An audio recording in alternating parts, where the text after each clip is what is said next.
Hello everybody and welcome back to some more Hearthstone. It's been a while since my last video, I know, but there's a good reason for that, and the reason is this time I'm showing you two decks as opposed to the usual one. And we're going to be doing something a little different with this one, for reasons that will become abundantly clear in a moment. Now, the two decks I'll be showing you today are Secret Teachings and the Deck of Death.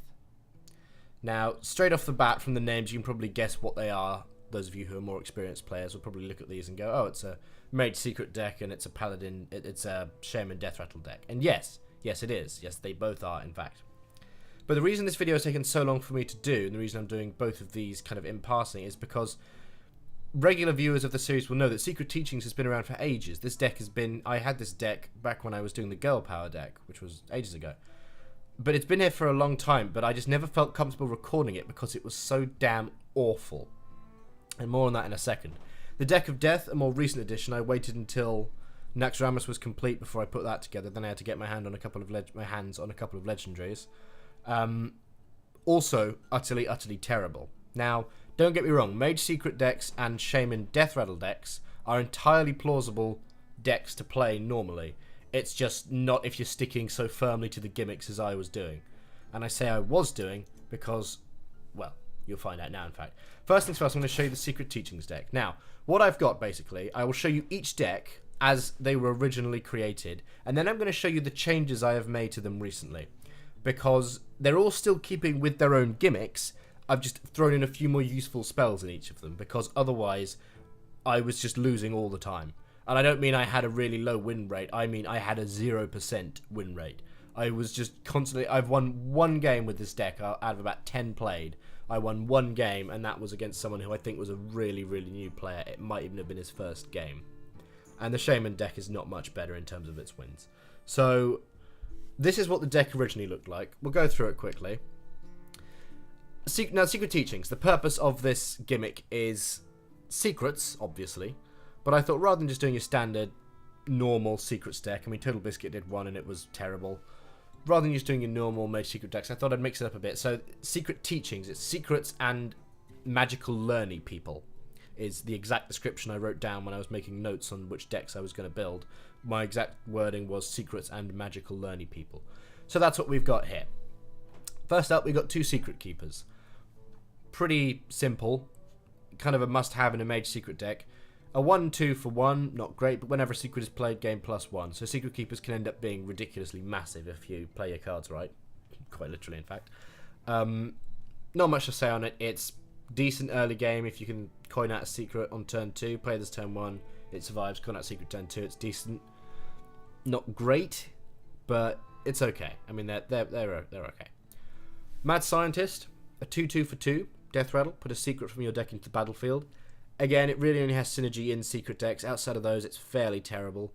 So, for example, even though it has a Death Rattle, it's not in either iterations of the Shaman Death Rattle deck because they have no secrets. And that deck's full of bad minions as it is. We don't need any more terrible ones in there. But when it's coupled with a deck with lots of secrets in, like this one has, it's okay. It's pretty good. Not much to say. Sorcerer's Apprentice, 3-2 for 2. Much more useful stat line for a 2-cost minion. And your spells cost 1 less. Pretty helpful. Generally bog standard good minion in a mage deck that has lots of spells, as this one obviously does because secrets class as spells. So that's pretty good. Nothing much to say on that. 2 Arcane Intellects, 3 cost, draw 2 cards. I have nothing to say about that. It's decent. It's pretty good value. It's 1.5 mana to draw a card. So it's cheaper and less painful than the Warlock's version. You know, it's fine. It's a perfectly sturdy card. You see it played by a lot of good players, so, you know, it shows that it's pretty sturdy. Counterspell. Oh, now we're onto the secrets, and all secrets in Mage decks are 3 cost, so these are all 3. Counterspell. Secret. When your opponent casts a spell, counter it. Useful for pissing off your opponent, not necessarily useful for much else, because a lot of people will play around Counterspell when you play it, because they'll run through the Mage secrets and they'll go, okay, so what's he got? And then they'll often play a spell they don't really need if they can't trigger it with something else to trigger off Counterspell. Duplicate, in my opinion, a far more fun secret. Of course, the Mage Naxxramas card. Secret, when a friendly minion dies, put 2 copies of it into your hand. Now, that can lead to all kinds of crazy stuff. You can end up with 2 Archmage Antoniduses in your hand, throw out another duplicate on one of them, and end up with a total of 5 Archmage Antoniduses playable in a game. I mean, no game will last that long, most likely, but still, it'd be hilarious fun. So that's pretty fun. I mean, again, its effectiveness varies, because, of course, if you've got, like, a 1-1 on the board and your opponent kills that, then you get a 1-1. You get 2 1-1s, in fact. Oh, whoop-de-doo. So this one, you've got to be careful about when you play it. It's quite like a couple of Paladin secrets in that respect. You don't want to play it when it will work to your opponent's advantage, basically. So you've got to be very careful with how you do it. So that's that. Ice Barrier, when your heroes attack, gain 8 armor. It's fine. It's good if you need a spell played, if you need something to trigger your Ethereal Arcanist, but it's, other than that, it's kind of average at best, I would venture, but not much better than that. Ice Block, when your hero takes fatal damage, prevent it and become immune this turn. That's literally a buy 1 turn to keep me from dying situation. If you've got 2 of them, you can buy 2 turns, but that's all that is. It will only trigger when you are knocked down to fatal damage, so when you're knocked down to 0. But most of the time, it's not great, because if you can't literally kill your enemy the following turn, it's not going to help you. But it does have another use in this deck, and that is that it combos very nicely with the Ethereal Arcanist. More on that in just a moment. So we've got 2 mirror entities. When your opponent plays a minion, summon a copy of it. Again, it's a double-edged sword. You can end up pulling Ragnaros if they play Ragnaros, and boom, you've got one, and that's hilarious. Or you can end up with a 1-1. So again, that really comes down to how good is your opponent. Are they going to play around a potential mirror entity? So it's generally best to play mirror entity in kind of the mid-game, around turns 4 and 5, because then you've got some decent minions coming out, but they're not so powerful that your opponent will necessarily play around mirror entity when playing them. So it's okay for the mid-game, not as good late game, really bad in the early game. Spellbender, the budget counterspell, except it's not budget because it's exactly the same cost. But secret, when an enemy casts a spell on a minion, summon a 1/3 as the new target. Now this is quite an interesting one, because counterspell will counter any spell your opponent plays. This will only trigger off targeted spells on minions, but it works for both positive and negative ones. So if your opponent, say you're playing against a rogue and they backstab one of your minions, and you've got a spellbender out, it triggers, and then the spellbender appears, gets backstabbed, you've got a 1/1 on the board. That's fine, it's just saved whatever your other minion was getting backstabbed. But if your opponent plays, say, Cold Blood, say they play another combo card, then they combo Cold Blood to give +4 attack to one of their minions, your spellbender would trigger, and then you get the buff, basically. So you then have a 5/3, and you've just stolen one of their cards, essentially. So Spellbender can be a lot of fun if you're against a spell-heavy class, or it can just be a kind of a save one of your minions from being hit by something. So it's pretty useful, actually. I know a lot of good players don't rate Spellbender particularly high, but I like it, which probably explains why I'm not a good player. But moving on. 2 Vaporize. When a minion attacks your hero, destroy it. Nothing else to say on that. Very, very simple. Good if they've got something big on the field, and only something big on the field, because if they have something small, they can just run that in instead. Again, like all secrets, it's very situational. It might be okay, it might be terrible. It really does depend on your opponent.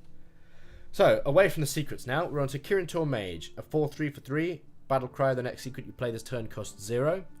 That's a nice one to have in a secrets deck, obviously, because you play that on turn 3, then you play whatever secret is in your hand, and then you get essentially 6 mana for 3 mana, which is very nice. And it's an okay minion. I mean, it dies a bit easy because it's only got 3 health, but the 4 damage is nice. It means it will often trade with whatever your opponent's hitting it with, so that's pretty good. Ethereal Arcanist, a 3/3 for 4, not great. But if you control a secret at the end of your turn, gain +2/+2. So if you have a secret and you're playing Ethereal Arcanist, you've automatically got a 5/5. And then if both the secret stays and the Arcanist survives the next turn, you'll have a 7/7 at the end of that turn, and so on and so forth, assuming they don't get damaged. So the Ethereal Arcanist is very good to combo with Mage Secrets. And this is what I was saying before about Ice Block. It combos very well with Ice Block, because if you play an Ice Block, that will stay until you take lethal damage. So that can't be triggered until you're down to low health. So if you play an Ice Block on turn 3, and then play an Ethereal Arcanist on turn 4, you are absolutely set as far as the Arcanist is concerned, because he will constantly have something there to buff him. Because unless your opponent is really, really quick at rushing you down, they will not be able to get you on low enough health to trigger your Ice Block in that little time. So that's pretty damn handy. So these two obviously in here because, learny people. The Violet Teacher, It's called Secret Teachings. How can we not have the Violet Teacher in here? 3/5 for 4. It's okay. Whenever you cast a spell, summon a 1/1 Violet Apprentice. It's pretty good. It gives you lots of little guys that you can use to pop Divine Shields or make up 1 less damage on things if you want to. So it's pretty good, and it works nicely in a deck with a lot of spells, which this deck obviously has. But, of course, most of these spells are 3 cost, so you end up with 4 mana plus a 3 cost, so that's 7 mana to summon a 1/1. Not quite so great, but yeah, it's a pretty solid card. 3/5, it's got good stats. I'm going through these, trying to go through them fairly quickly since I'm not even using this entire deck. Or, some of these have been removed in the actual final version, but I'll show you that in a moment. So let me have one single Archmage, because I had 29 cards, and I needed another one, and I thought, fine, I'll do an Archmage. Because that's pretty good. Spell damage +1, that's useless in this deck. I don't have any actual damage in this original deck, so that was pointless. But it's a 4/7 for 6, so it's got a very intimidating stat line, and it is, the spell damage is nice. Of course, you could also play an Ogre, a Boulderfist Ogre for 6, which gives you a 6/7 for 6, but, spell damage is good when you have the spell damage. When you have the spells to increase the damage, that is. But I obviously didn't in this version, but we shall see. Finally, Archmage Antonidas, the Mage Legendary. He's a 5/7 for 7, and whenever you cast a spell, add a Fireball spell to your hand. That's insane, because most people will take out Antonidas as a priority target, because he's so dangerous. Because if you have any spell in your hand, and you let him, and your opponent lets him live, then you can just snowball, or should I say, fireball. I'm hilarious. You can just snowball the fireballs, so you just end up with more and more and more, and you fireball, which gives you a fireball, you fireball again, which gives you another fireball, and then you've still got 2 mana left on your turn. It's fantastic. That's assuming you do it at turn 10, of course. So, but again, unfortunately, Archmage Antonidas does not normally last long enough for you to get real good use out of him, because people normally target him as a priority. So, that is the original version of the Secret Teachings deck. Now, what's wrong with it, you ask? Well, let's have a look at the mana curve, shall we? Oh, there are 18 3-cost cards in there. Wowza. Isn't that terrible? And we got 2 1s and 4 2s, 4 4s, 1 6, and 1 7. That's it. And then it's just all 3s. And the thing is, these aren't like playing a 3-cost minion that's good. These aren't like playing an Earthen Ring Farseer, because you're not putting anything on the board. All you've got is a secret that will trigger under specific circumstances that if your opponent is good enough, he can play around. So that is why an all secrets deck is awful. And I mean completely awful. As I said, my win rate with this was terrible. So what I'm going to do now is I'm going to quickly, through the magic of editing, we'll be back here in a moment, and I'm going to show you the revised deck, which is, I'm not going to lie, pretty much the same, but I halved the secrets. So it is vastly improved, and we'll go over that in just a moment. And here we are with the revised Secret Teachings deck. Now, what you may immediately notice is that with the exception of duplicate, the secrets are halved. So rather than having 2 of each secret, I've only got 1, because that still keeps to the theme of the deck, i.e. the secrets, but it just means it's not so ridiculously unbalanced. Now, the reason I kept 2 duplicates is because I really like duplicate. It's really fun, even if it's not particularly good, especially when you don't have many good minions. But I kept 2 just because I like it. I might change that in the future, we'll have to see, but I'll just quickly go through the changes. I threw in 2 mirror images. 1 cost summons 2 0/2 minions with taunt. It's a pretty good card for a mage early game to keep damage off you, or more importantly, off your early minions, so it can keep stuff off secret keepers, for example. So I threw those in just to help me slow down an enemy at the start of the game, basically, because this deck does not have a quick start.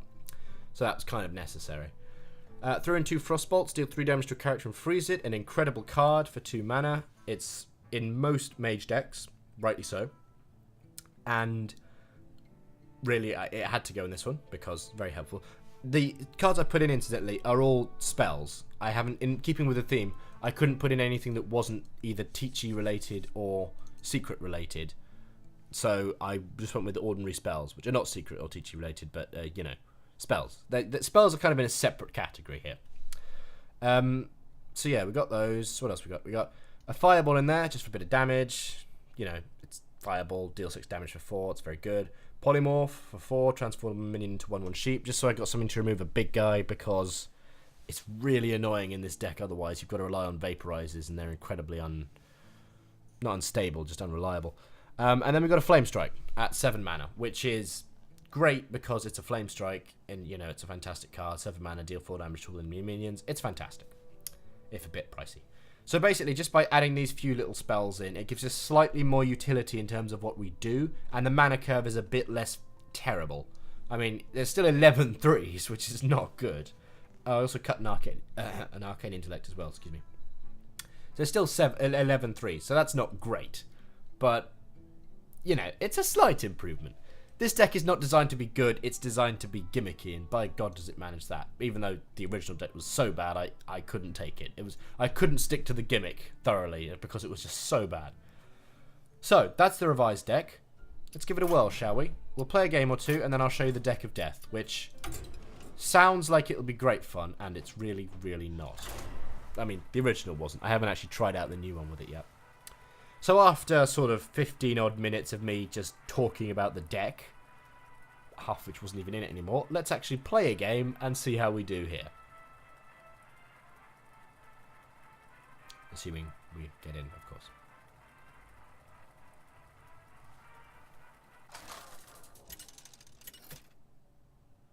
I'm glad we're not playing Cheetah McCheetahson. Jaina versus Rexa. Alright then, Hunter, what have you got? Hunters, incidentally, recently underwent something of a nerf. Oh, did they actually? I know that there was... We're going to check all of them. Starving Buzzard, a very powerful hunter card, was recently...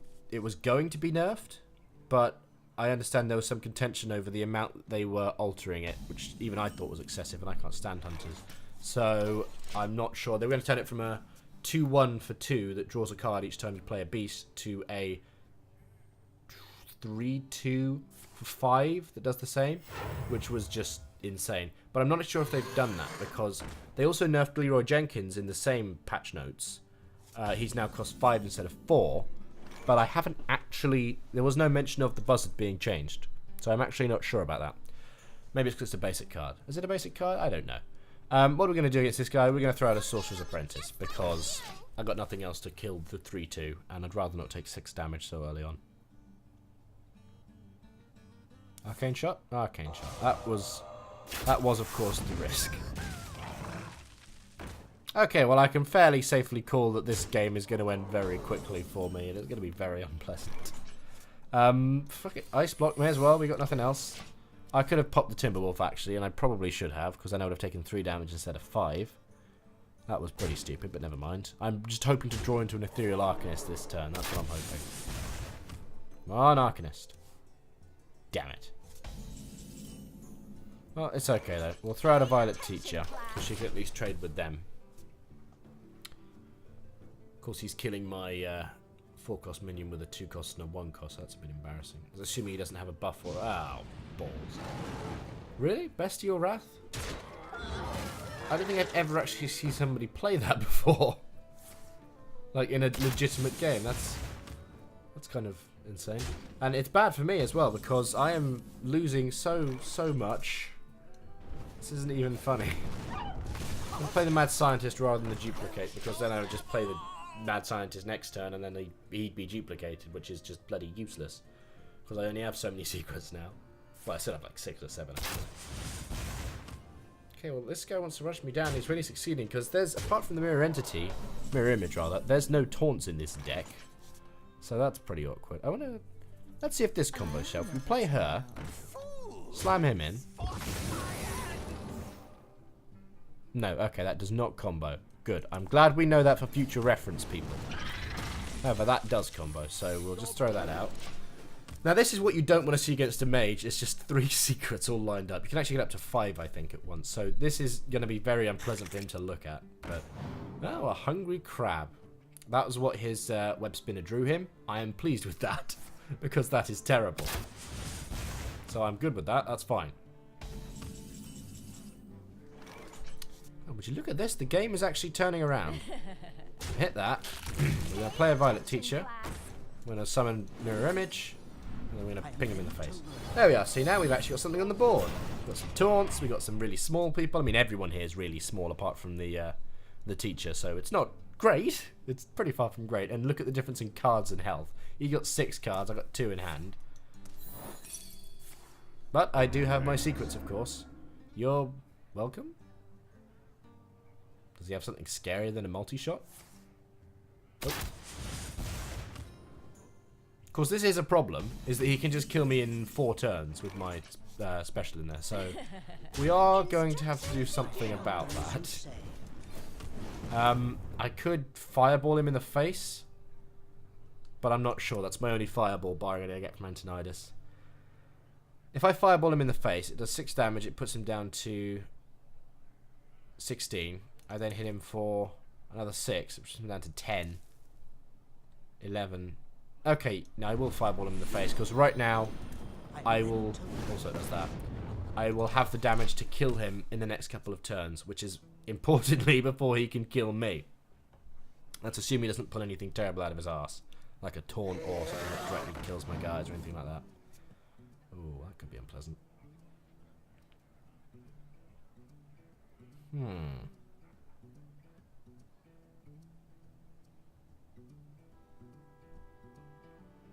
What's he got for 3 mana then? You could have a secret and almost... Well, no. Explosive trap would be bad, anything else wouldn't. Okay, that's alright. We can deal with the Cobra. So now we've got... How much damage have we got? We've got 2, 5, 6, 7, 8, 9, 10, 11. What do we want to clear? First up, we're going to Arcane Intellect, see what we get. Get another guy in as well. Cure into a mage. Mad Scientist, damn it. I was hoping for another secret to buff her. Okay, I think... He didn't shoot my face last turn, which essentially buys me another turn, so I think we are actually going to clear his people here. I'll run her in, because there's not much point in actually keeping her there. I shall do as you say. And we will hit that. Right in. I shall do as you say. And we'll shoot him in the face with a crossbow, just to really help get him down to closer area, closer to lethal damage, and also so he can't pull out a bow and kill anybody. Though I do have the 2 taunts up, admittedly. So I've now got 8 damage on him next turn. 9 if you count my fire blast, which you certainly should, which is not enough. But I think I've used all my direct damage as well, if you don't count Antonidas. Oh. Oh, I forgot to play around Unleash the Hounds. Oh, crap. I can't believe I did that. That was so stupid. I'm playing against a friggin' hunter, and I forgot to play around Unleash the Hounds. Oh, damn. Damn, that was stupid. This is not a very... This is hardly a board worth flame striking, but I'm gonna do it.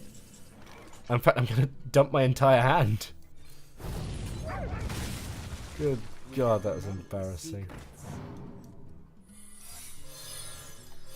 There we are. No, I forgot that. Of course, he might now play another one, but at least I've got some armor and things here waiting on the wings. Oh my God, I can't believe I forgot to play her and Unleash the Hounds. I'm amazed that... I'm so lucky he didn't have a Timberwolf, because if he did, it would have ended me. But thankfully he didn't. Cult Master. This guy seems to be trying to use Cult Master to replace Starving Buzzard. I'm not entirely convinced that's going to work too well. Especially with my 0 attack taunts in the way. But yeah, this is problematic though, because now I actually can't clear all of these. So I will die very soon if I can't. Oh, I do have lethal on him currently. Oh. See, he knows that I've probably got an ice block there, so he's throwing that up. Okay, he's going to clear rather than go for the face. Damn him. There goes my lethal. It's not over yet, dickwad. Okay. It's almost over yet. 1, 2, 3, 4. I got 5 damage on him. That's... Well, I'm not going to die next turn, actually, so I could. But I shouldn't. Do that. What did I just play? Vaporize. Great! Just what I wanted on a board full of 1/1s. Brilliant. So currently I still can't kill him next turn. How very embarrassing.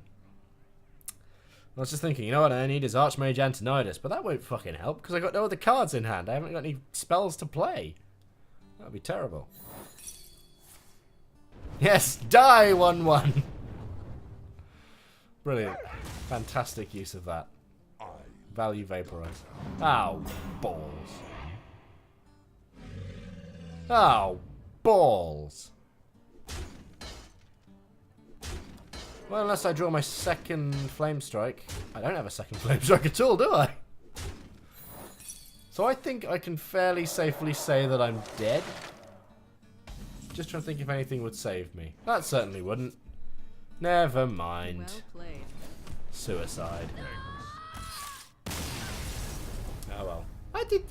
I got him close. I got him reasonably close. I should have played around and unleashed the hands both of those times.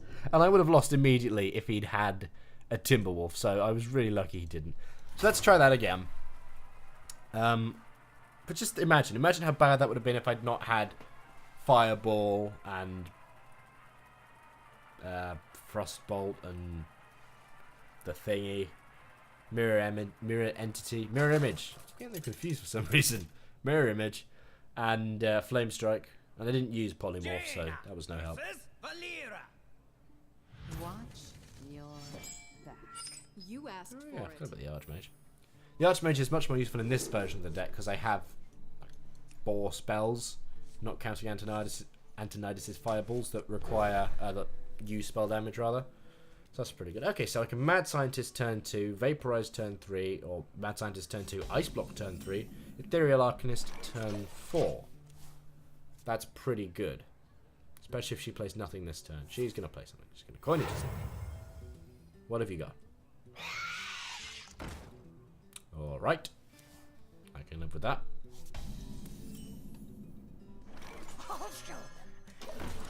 Hello, potentially many Ethereal Arcanists if I can combo that with the Duplicate.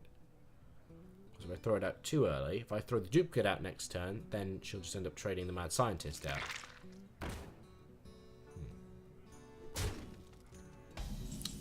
So, I think Ice Block is the better option here. I'm just debating whether or not I kill that Haunted Creeper. Because that brings in 2/1/1s, one of which can trade with him. No, you know what? I won't. I'll go for the face here. Because you can dagger up and kill it and trade that in. But that means you can't use the 2 things to actually attack this turn. So I'm okay with that. This is an interesting deck. Oh. Please don't be Vaporize. Counterspell, okay. Yikes. Well. Gotta be him. And I've got to hope she doesn't have a way to kill him that doesn't involve... Well, she could dagger up and hit him in the face. My hope is she has to run the Nerubian into him. That's pretty much all I can hope for now. You know what would have been really good, actually, is if that was my second Duplicate. That would have been fantastic. Okay, good. So the 4/4 is gone at least.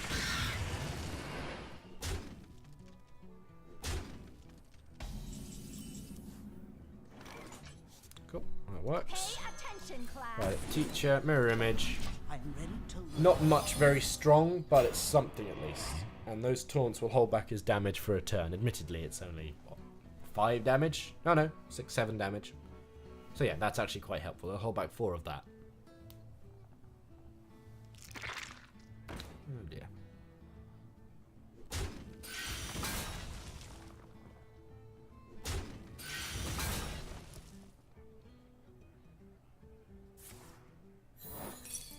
Whew. That cold blood was going to be really nasty. Thank you, counterspell. Cold blood is generally a very good thing to counterspell, I must say. This, though, this whole affair, this I don't like. Right, so we're going to kill that first to negate some of the value, because now he gets 1/1/1 instead of 2. I know that may not seem like much, but No, it wasn't. It was really simple. What we're going to do now is going to play the Secret Keeper. I'm going to play a Duplicate. I'm not playing Vaporize because oh, he's going to kill the 1/1. I forgot it would summon a 1/1. Crap. Literally the worst duplicate ever. I don't want to Vaporize because he'll just run a 1/1 into it, and that's not particularly good. But then again, neither... Wait, he's going for the... Who's he going for first? God, it's a flurry of cards here. Cool. Fine, thank you. I'll take 2 more of those. Fantastic. Just had to trade down her board a little bit, so that's good for me. I mean, she's still whooping my ass, but things are looking on the up. Could Flame Strike, won't. Pay attention, class. Arcane Intellect or Vaporize. Well, she trades with most of those things, so Arcane Intellect. I'm ready to learn. Okay, cool. Good cards to have.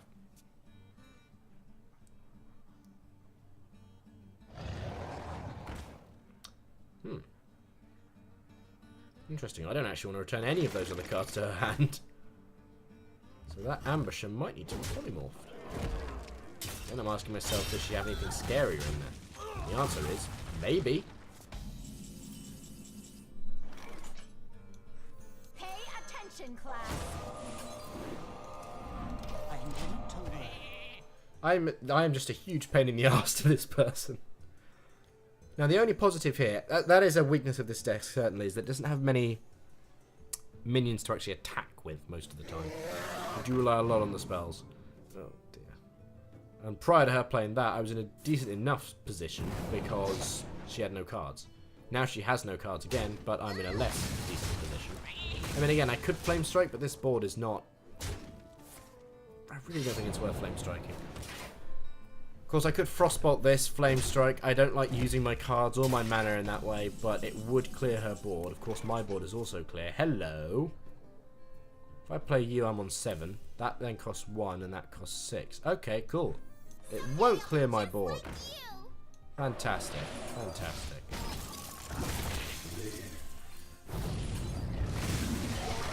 There we go. Well played. I forgot about the 2/1. Damn. Damn, damn, double damn. Never mind, never mind.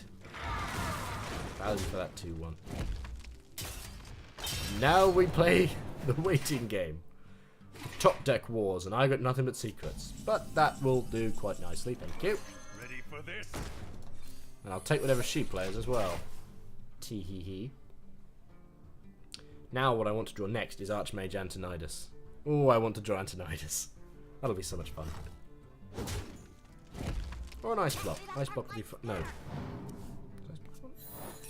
No, it's not ice block. I want ice armor. Ow, balls. Well, fuck you. You and your non-battle cry crap. This guy's toast. Oh, I see. I see. Oh, double fuck you. With your... Don't blink. Man, fuck you. Hey, give me a minute. I'm going to save both of these secrets. Just in case I draw Antonidas. Because low cost... both secrets, both these spells. Because low cost spells are so good to have when you have Antonidas. Although, I am going to need to play that mirror image pretty soon. If I don't get ice armor. Oh. I'm going to have to play it very soon. Ah, yes! The man himself.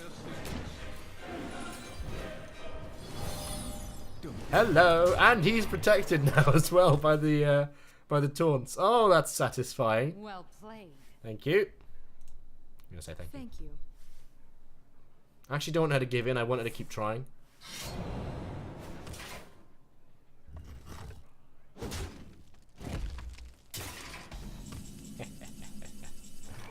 Now the reason I'm not summoning her is because I can just now fireball, and then Antonidas. Oh. Never mind. There we go. The Dream Antonidas combo. Antonidas Mirror Entity. Super powerful. Oh, look at that. This challenge I've had for like 3 weeks now. And this shows you how bad both of these decks were, that I didn't win with either of them enough to win this challenge. But still, that's nice. That was fun. Wasn't that fun? Okay. Now that I've showed you that, I will show you the deck of death for a couple of games. Because this video thus far has had like 15 minutes of prep. And then like 15 minutes of play. And now we have another 15 minutes of prep. Whoop-de-doo. So, here is the original deck of death. Now, this is a deck based around death and death rattles. Obviously. There's a lot of them going around at the moment, post-Naxxramas, with good reason, because there are some really good things in there. This right here, this is not how you do a good one of these. I'm gesticulating wildly here. This is not how you do a good death rattle deck, you see? Because I just was like, everything with a death rattle, in you go. Or everything I could fit. There's a lot of things with death rattles, it turns out. So this is not good. It's terrible. And we'll go through why that is in just a moment. First up, we're just going to actually look through it. So first things first, 2 Leper Gnomes. 1 cost, 2/1, deal 2 damage to the enemy hero.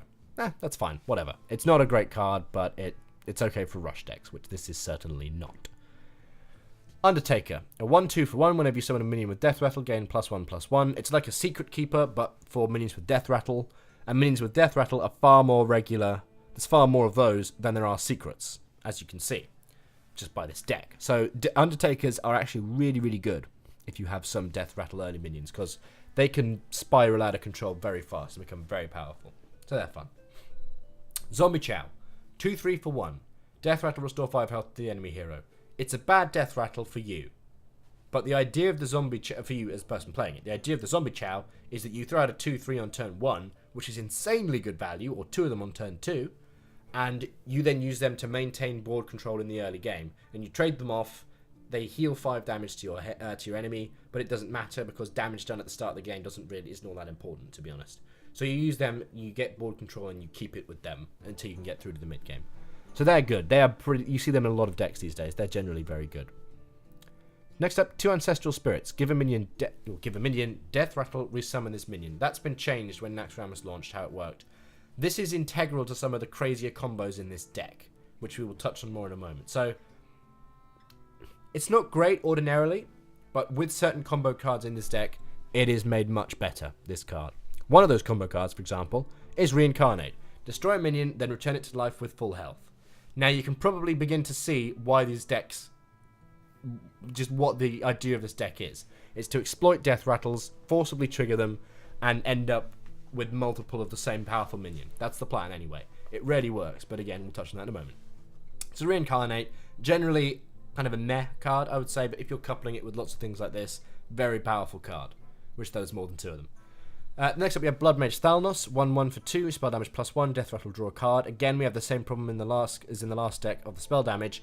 There are no spells in here for spell damage to work on, so that's stupid and pointless, and I don't know why I put them in there. Death Rattle, draw a card, that's fine, but you can get a Loot Hoarder that does the same thing with an extra attack, so it's not great. Forgive my sniffing. Blood Mage Thalnos, yeah, he's okay. He's alright. Haunted Creeper, 1/2 for 2, summon 2 1/1 Spectral Spiders and Death Rattle. I don't like this card. It's played in a lot of good players consider it to be pretty decent. I do not like it. I think it's too slow. It's really unthreatening. I mean, yes, it survives board clear. Yes, you are, stats-wise, you're actually getting 3/4 for 2 mana. But how those stats are apportioned is important. So a 1/2, you can pretty much ignore. 2 1/1s, forget about it. They die to literally anything. So, I am not a fan of this card. But Tom, you ask, if you're not a fan of this card, why are there 2 of them in the deck? Because I thought I'd give it a fair try, and I'm sorry to say it continued to disappoint me. So, in the revised version of this deck, these are actually removed. Even though they would be considered by many to be a good version of the card, they're actually out of it, just because I do not like them, because they are so... They contributed to this deck's overall problem of it was too weak, and we'll get to that in a moment as well. Next up, 2 Loot Hoarders, one of whom is all shiny. Death Rattle, draw a card, 2/1 for 2. It's pretty decent. It's early card draw, it can trade with 3 2s. That's pretty much what you need to know. Nerubian Egg, 2 mana, 0/2, Death Rattle, summon a 4/4 Nerubian. You see this in a lot of Shaman decks because they have things like Rockbiter Weapon and Flame Tongue Totem, things that can enable an Rubian Egg to attack, or they'll throw in some Dark Iron Dwarves or Abusive Sergeants, and that's really good combos. None of those things are in this deck because none of them fit the death gimmick. So the Rubian Egg will sit there all lonely unless your opponent kills it or unless you throw down Reincarnate.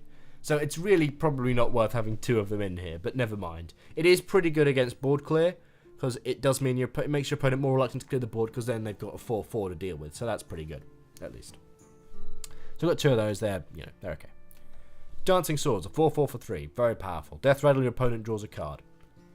Again, that's a pretty decent card, but the Death Rattle cost is a bit high, and especially in this deck, as you'll see in a moment, there are some Death Rattles you don't want triggering, and this is one of them. You don't want triggering twice, certainly. But it's an okay card. It's in here just because it's got some good heft to it, and because I wanted a moderately okay card to make up the difference when I had some cards missing. Next up, an actually good card. Fancy that! I haven't seen one of those in a while.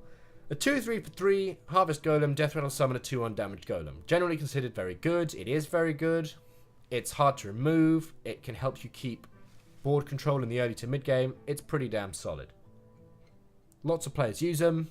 They're very popular. It's easy to see why. So next up, Baron Rivendare, 1/7 for 4. Terrible stats. But his special effect is your minions trigger their Death Rattles twice. And all of a sudden, every other card pretty much in this fucking deck becomes much more interesting.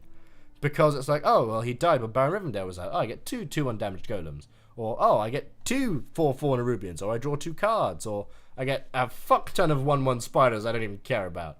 Or, admittedly, I heal my opponent for 10. Or my opponent draws 2 cards. Those you don't want. Or I do 4 damage to my opponent. So that's that. That's nice. Or, in the case of this Abomination, which we'll move on to now, 4/4 for 5, Taunt, Death Rattle, deal 2 damage to all characters. I deal 4 damage to all characters.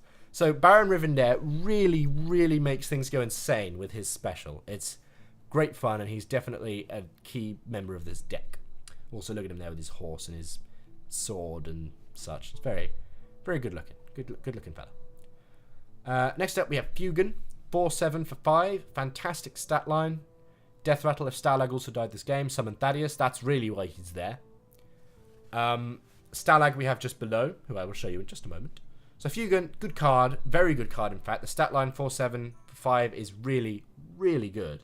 Because it does decent damage and it's very hard to remove at 7 health. And then if your opponent does remove it and you play Stalag and he gets removed, boom, you get Thaddeus. But, well, I'll explain him in a moment. 2 Sludge Belchers. 3/5 for 5. Taunt. It is a Sen'jin Shieldmaster for 1 more mana. But it's Death Rattle. It summons a 1/2 slime with Taunt. Now, I have discussed with people in the past the value of Sludge Belcher. And they say, but Tom, 3/5 for 5, that's a Shieldmaster, but with an extra 1 mana cost. And then you summon a 1/2 slime with Taunt. But that slime's crap. It's only got 1/2. It'll die to almost anything. And I say, yes, but that's not the point. The point is, your Taunt dies and immediately summons another Taunt. It doesn't matter that it doesn't do or take much damage. What matters is it's another thing your enemy has to hit before they come for you or for your minions you're trying to protect. And that's why Sludge Belcher is played so often in the game these days, because it is such a damn good card. Since it came in, Sen'jin Shieldmaster, which was previously very popular, has dropped. It's still just as good, it's just that Sludge Belcher is better, because for 1 more mana, you get a second line of defense. And that really, really annoys people a lot of the time. I assume, anyway. It doesn't annoy me, because I'm like, ah, damn, saw that coming. But it's really, really good card, and it is one of my favourite cards that came out of the Curse of Naxxramas. It's absolutely fantastic. We better move on before I start making out with it or something like that. So, on to Stalag. 5 cost, 7/4. He is the reverse of Fugan, and if Fugan died this game, Thaddeus is summoned. So you have your 4/7 and your 7/4. That's Ken. And your 7/4. If they both die, they summon Thaddeus, who is an 11/11. Now, I am yet to see, because I haven't had the chance. It's very rare you'll get them both in a game. Even more rare they won't be silenced. Even rarer that you'll be able to get through and actually summon Thaddeus with them. As a result, I am yet to see if one of them dies, you play the other, and he dies, and you have Baron Rivendare out.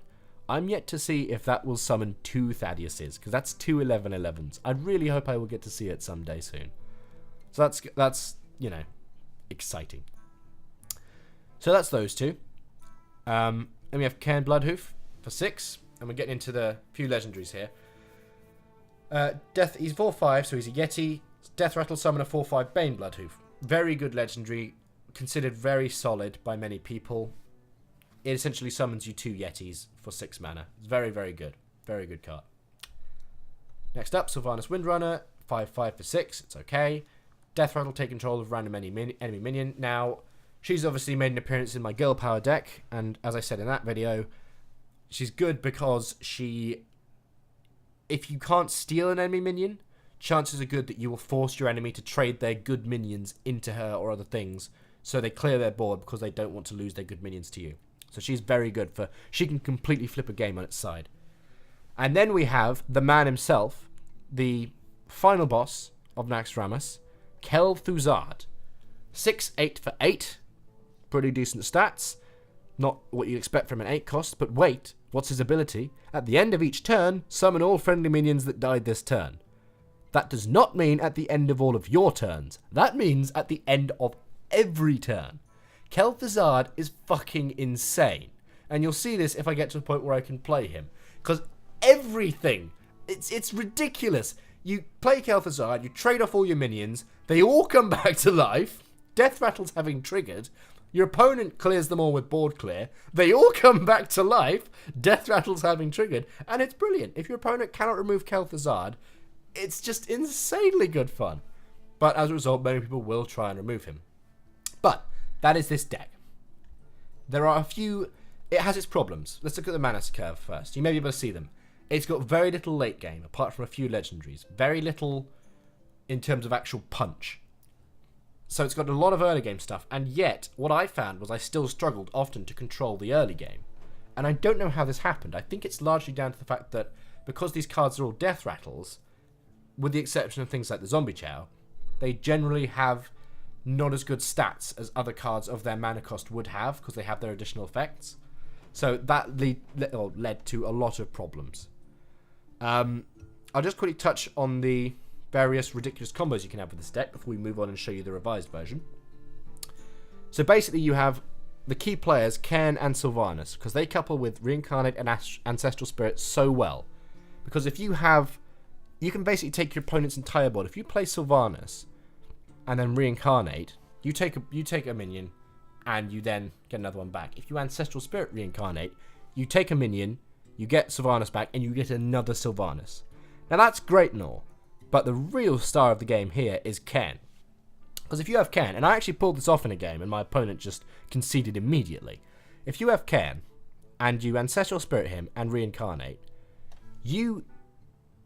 Cairn goes, it summons Bane Bloodhoof, the Ancestral Spirit brings Cairn back, the Reincarnate brings back another Cairn, and you've now got, I lost count, 3 or 4 4/5s, basically. If you have Baron Rivendare as well, then you've got 5 or 6 4/5s, and you can just flood your board in one turn with 4/5s, and it's a beautiful thing.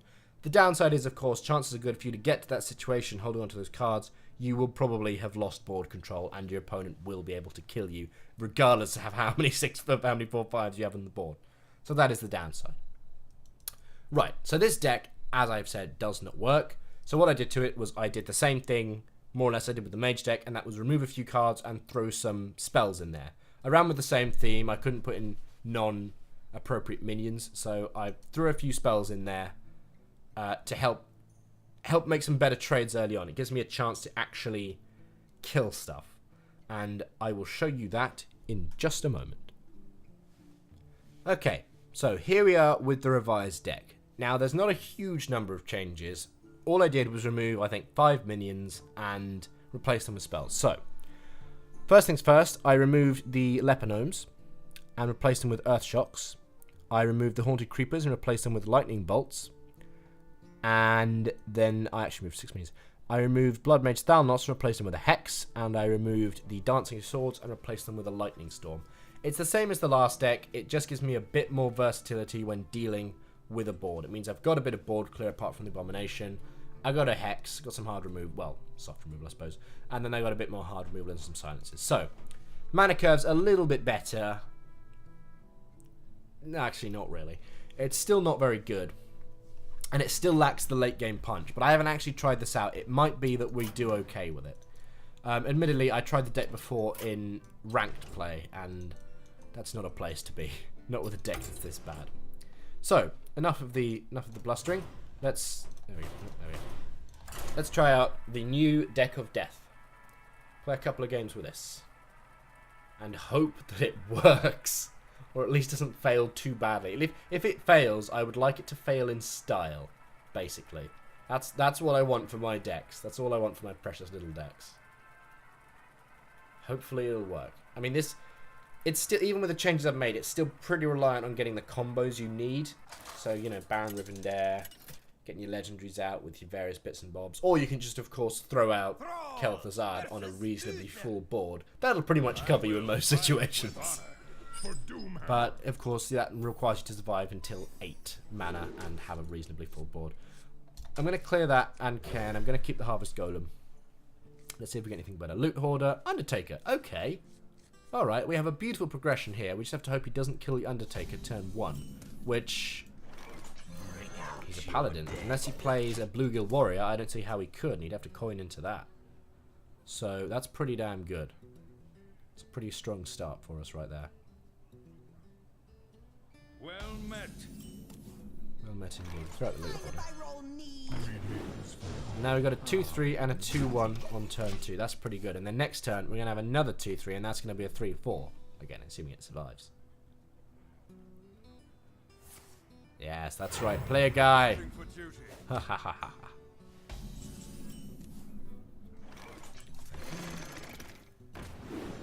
Now, I really don't leave that alive in case he buffs it, but also don't want to waste 3 damage for his face, but I will.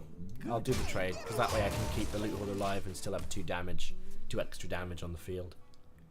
So that's pretty good. I have now run out of turn 4s. I had no turn 4s in fact, but turn 5, it's not going to be an Abomination because he has nothing on turn 3, so he's not going to have much on turn 4. I'm thinking Fugan, because that's then a 4-7, and, you know, another buff for him if he survives, so that's pretty damn great. I wonder. What have we got? I have to hope I draw. Actually, the only 4 I have in this deck is Baron Rivendare. But actually, I'd be happy to draw Baron Rivendare. Okay, so he Hammer of Wrath's my Undertaker. Fair enough. Okay, so we're going to have to totem. My amazing start has somewhat teetered out. Never mind. We've still got Fugan next turn. And it's definitely not going to be either of these Abominations, because that will just succeed in blowing up my own board. There's a lot of cards. He's got 8 cards in hand. I don't like that. What have you got? You're Paladin on turn 4. You have all kinds of tricks that you did in this play one. Okay, True Silver Champion. I'm really glad I'm playing Fugan next turn and not an Abomination. So this board will die to a Consecrate and many other things. Ooh, do I? Or do I sludge? But no. I will play Fugan rather than Sludge Belcher. He's a bit stronger, and, you know, if he wants to remove Fugan, and he bloody well should, because he's a bloody danger otherwise, then I can always then have the, you know, if I draw Stalag, I can play him, so that's nice. Now, excuse me, is he going to take 4 damage to the face by hitting Fugan, therefore requiring me to trade into a Sludge Belcher? I mean, I wouldn't, but I could trade everything else in, and then, yeah. So it's a case of what do I value more, Fugan as a 4-3, or 4-2, or do I value these other things minus the Loot Hoarder? These are the questions we must ask ourselves. And I don't know the answer, to be honest. Or he could hit a 2-1 with his True Silver Champion. That's perfectly viable. Incredibly stupid. Oh, hello. I was going to play Cairn, but now we're just going to Earthshock that thing and Sludge Belcher. So now it loses all of its greatness, and we can trade into it without actually losing much. There we go. Oh, we're doing well here, aren't we? Look how well we're doing. Now, the question. Does he have a combination to kill everything I've got? Because if not, he could kill the 1-1 and the 2-1 quite easily. But then we've got a 4-4 and a 3-5. So that's pretty fun. Let me... Well, especially if I draw Baron Rivendare. That'll be so good. Oh, hello, Avenging Wrath. That could be interesting. Okay, so Fugan just survived. Just. Actually, I forgot to mention before, one way I have that I can trigger the Nerubian eggs is with the Abomination. I'm not going to play Stalag because I want to save it until I have... I am going to play one of these. It might kill him, but that's actually fine. I want to save it until I have... for if I get Reincarnate, because then I can kill off Stalag and get Thaddeus and also another Stalag. So that'll be great. Okay, he's going to clear my own stuff for me. How nice. Oh no, that's a humility. What's he going to do? Is he going to True Silver it? I don't see many good options for him here.